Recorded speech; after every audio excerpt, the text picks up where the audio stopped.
Hello and welcome to the Daily Space. I am your host, Dr. Pamela Gay, And I am your host, Beth Johnson.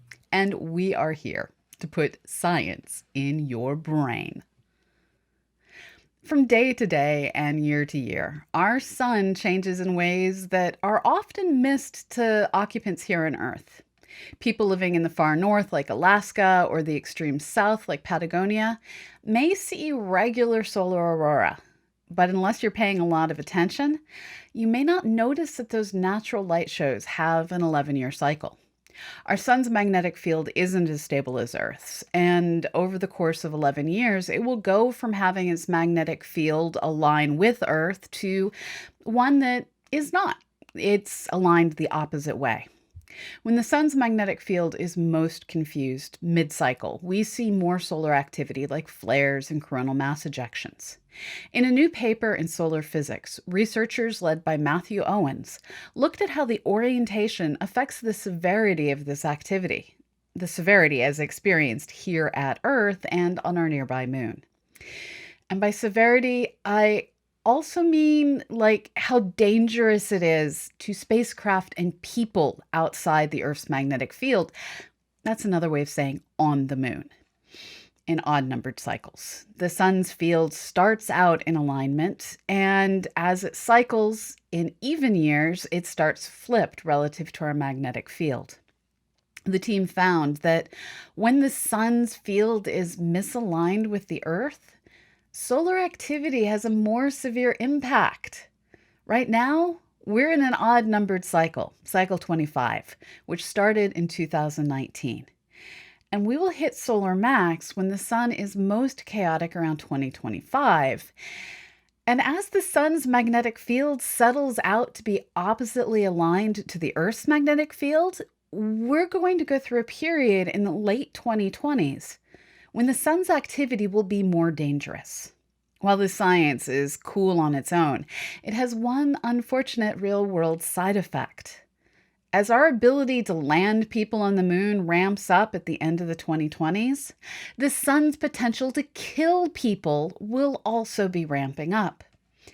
During the Apollo program, a major solar eruption in 1972 randomly occurred between Apollo 16 and 17. This was luck that protected the astronauts. Now we need to plan how to handle what to do if we're not so lucky next time. A lot of science requires a combo of luck and really hard work. In this next story, researchers use systematic measurements of meteors to identify the paths of long period comets. Using 9 camera sets scattered around the world, they watched for groups of objects that appeared to radiate from a single point on the sky. That point represented where the Earth's atmosphere intersected with the debris of a comet or active asteroid that passed through our solar system in the past. With the longest period comets, objects that circle every 4,000 years or so, the debris trails are super narrow. And using their 9 camera sets, this team has now identified 9 new meteor showers with high certainty and an additional 6 possible debris trails. Building those 9 camera sets and analyzing their data is where the hard work came into play. And having those showers occur when there was a cloud-free night sky overhead for some of those camera sets, that's where the luck comes in. We can't wait to see what this team finds as they continue to look up and statistically analyze those glorious streaks we all can see with our eyes. Not everyone experiences this kind of luck.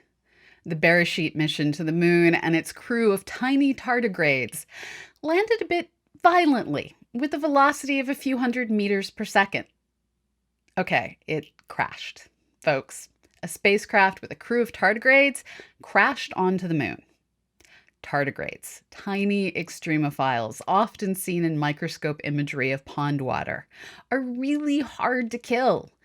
And folks, including me, have wondered if tardigrades might have survived this impact.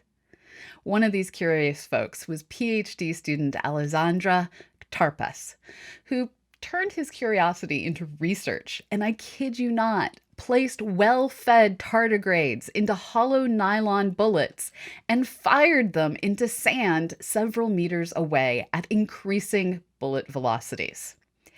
They found that while tardigrades could survive the bullet impacting at 900 meters per second, sudden jolts of just 1.14 gigapascals would kill the tardigrades.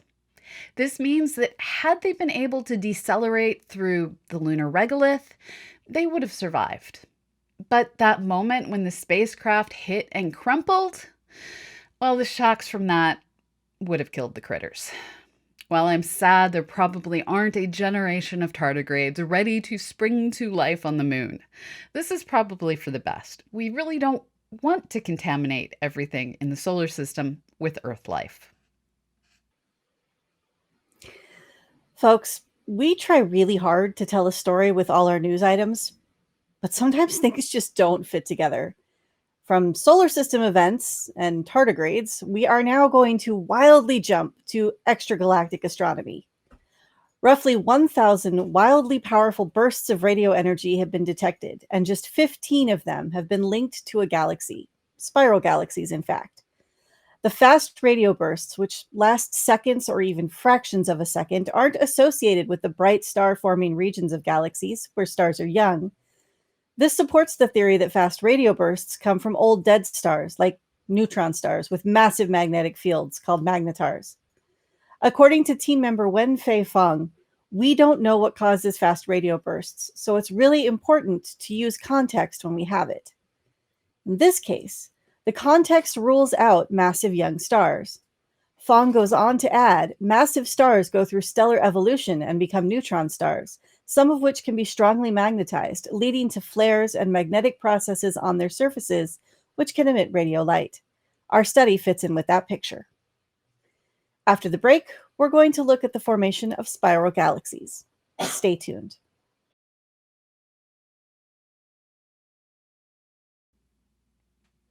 Before you can get fast radio bursts, you need to build a galaxy. We try to understand how that occurs from two different directions, by observing our galaxy and by looking for galaxies forming in the early universe. From our position inside the Milky Way, we can study our system's individual stars to get a sense of the generations and their chemical genetics. Stars generally form in clusters, with all the stars in the cluster having the same chemical composition. Particularly small galaxies may even form all their stars in a single burst. Where the tiny galaxy, in this case, is just a large star cluster. Most larger galaxies form through the merger of smaller systems, and our own Milky Way is included in that most. As projects like the Sloan Digital Sky Survey and the Gaia mission have shown over and over as they measure colors and positions of stars, there are identifiable streams of the same composition, the same age, stars that came together and then became part of our Milky Way when their small home galaxy merged into our galaxy. Remarkably, though, for as many streams of colliding objects as we find, it still looks like most of our galaxy was already in place 10 billion years ago, with what we see only merging in later.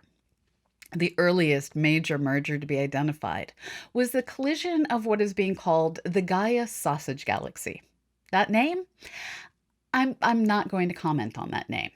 Anyways, the Gaia spacecraft discovered a family of stars that are all the same composition and that are orbiting at a weird angle to the rest of the disk of the Milky Way. Those stars were slightly younger than the Milky Way's native stars. This means the bulk of our stars are older, and our disk was mostly formed before the Milky Way and the Sausage Galaxies collided, and even before the Sausage Galaxy was made.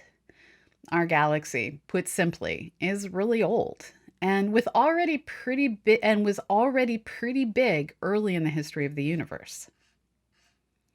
One of the major rules of science is we start from the belief that we don't occupy a special place in the universe. This means that whatever we see shouldn't be too different from what we'd see from somewhere else. And whatever got us here should have happened elsewhere.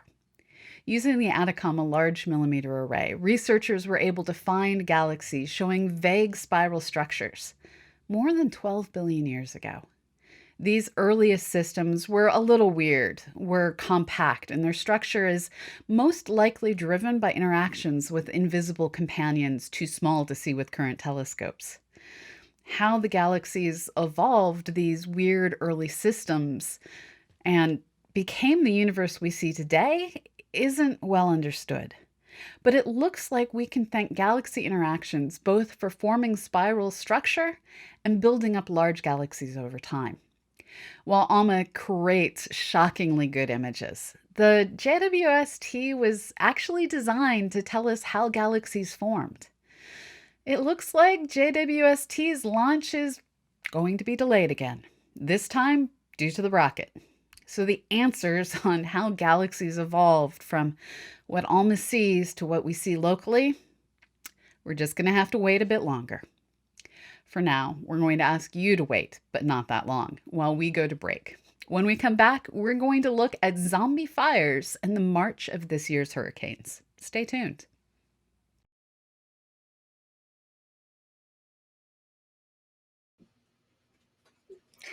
We don't need the JWST to learn more about Earth, so that's something. We have our own Earth observation satellites from different agencies and countries, all trying to understand how our planet is changing and how it might continue to change. And sometimes we read a story that has cool science, but terrifying consequences. This next phenomenon even has a terrifying name: zombie fires. We've all seen on the news, and frankly, I've experienced it here in California, that our annual fire season is getting worse with the hotter, drier conditions. Winds blow, flames spark, and I'm wearing a different kind of mask to keep the ash and particulates out of my lungs. It's not been fun. And it could get worse in regions like Alaska. Sometimes fires can hibernate underground. They get knocked down by firefighters or weather, then the area gets buried under snow, and the fire continues smoldering over the winter. It survives by consuming the carbon rich peat and boreal soil and creeping slowly underground. Then, when the spring thaws come, the fire reemerges near the previous fire location and starts back up before the usual fire season. Firefighters suspected this was happening, and now scientists checking out satellite images of burned regions found the proof. Fortunately, zombie fires are rare and only account for 0.8% of the total area burned in Alaska and northern Canada for the 7 years examined. The issue is that when warmer summers have occurred, the zombie fires were more likely because the fires were overwintering even deeper underground. And now, well, hotter summers are the rule and not the exception. So this team of scientists expect the percentage of zombie fires will increase. Their work can be found in Nature. And speaking of increases, it looks like this year will be another above normal year for hurricane season. But it won't be as bad as last year, so that's a good thing, right? NOAA released its outlook for this year's Atlantic hurricane season, and they're predicting 13 to 20 named tropical storms. We typically have 14. Additionally, the number of major hurricanes is likely to be up this season, with 3 to 5 predicted. Normally, we have 3. So there is a chance that the total season could be close to normal, but it's on the low end of the predictions. I should note that climate change has so far not been found to be responsible for the increase in the number of hurricanes. However, there is evidence that the increasing intensity of the storms is a result of that climate change. There's a particular climate fluctuation that has been in a warm phase since 1995. Add in the possibility of warmer water in the Pacific, and we could be in for quite the hurricane season. As a reminder, last year broke records for the number of named storms. There were 30, which means the naming scheme in the Atlantic had to use the Greek alphabet. I only remember seeing that happen one other time, and that was a hurricane season that went into the next year. Typically, the season runs from June to November. December and January named storms are rare. So to all our followers and fans in the region of the Southeast United States, the Gulf of Mexico, and the Caribbean, please be prepared. Get your disaster plans in place, check on your batteries, have a plan to evacuate and ways to secure your home. We want you all to be safe over the coming months. I'll be back in a moment, with a science review of Godzilla vs. Kong and a breakdown of the Hollow Earth hypothesis.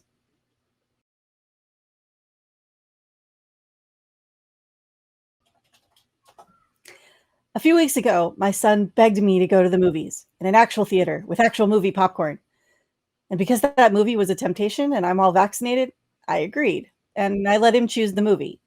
He chose Godzilla vs. Kong, which is, I admit, not my usual fare. I do love a good action movie, and I have nothing against kaiju flicks. Pacific Rim is a masterpiece, in my opinion. But I haven't seen a Godzilla movie since the 1990s one with Matthew Broderick. I took my father to that one, and he's a huge Godzilla fan. And while it was not good, at least it was silly, and a good time was had. So I expected about the same for this movie. Now, for the most part, I enjoyed the film. Look, it's Millie Bobby Brown from Stranger Things being her most sassy as a conspiracy theorist trying to find out what is going on. That alone was worth the price of admission. Add in some good writing and great special effects, and overall, it's perfect for hanging with your kid and watching monsters fight. But then there was the science, and oh, I tried to get past this part, y'all. I tried. Except that my eyes rolled back in my head so hard that I hurt myself. My son wanted to know what was wrong, so I whispered back 2 words: Hollow Earth. And now I will warn you that there are spoilers.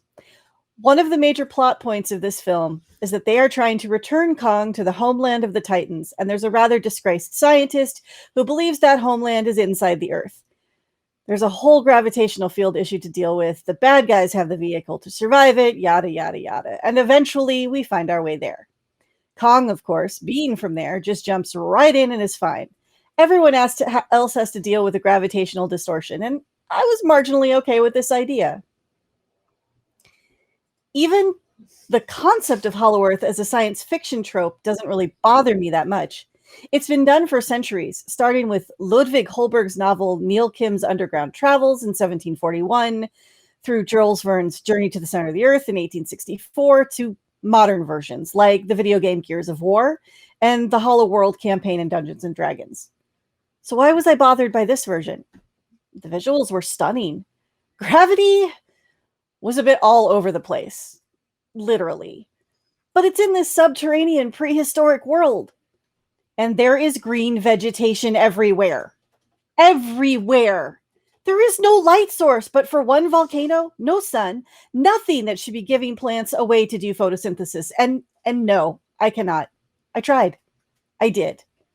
Sadly, that is what broke my suspension of disbelief. Now, Hollow Earth was once a popular hypothesis. It was proven incorrect back in 1774 by the Schehallien experiment, which was the follow-up to an earlier expedition. These 2 separate science teams climbed mountains and performed vertical deflection experiments to understand changes in gravitational attraction. Basically, you hang a pendulum and measure the angle of the plumb bob as it is pulled by the gravity of a large body, like a mountain. By finding the pull on opposite sides, you can work your way to finding the mean density of the Earth. And they showed from all these calculations that Earth is not hollow. Still, the trope persists, but I guess it's not one for me. I still think the movie is worth a watch, if that's your thing. For now, though, this has been The Daily Space. You can find more information on all our stories, including the Hollow Earth stories. You can find it all at dailyspace.org. As always, we're here thanks to the donations of people like you. If you like our content, please consider joining our Patreon community at patreon.com/CosmoQuestX.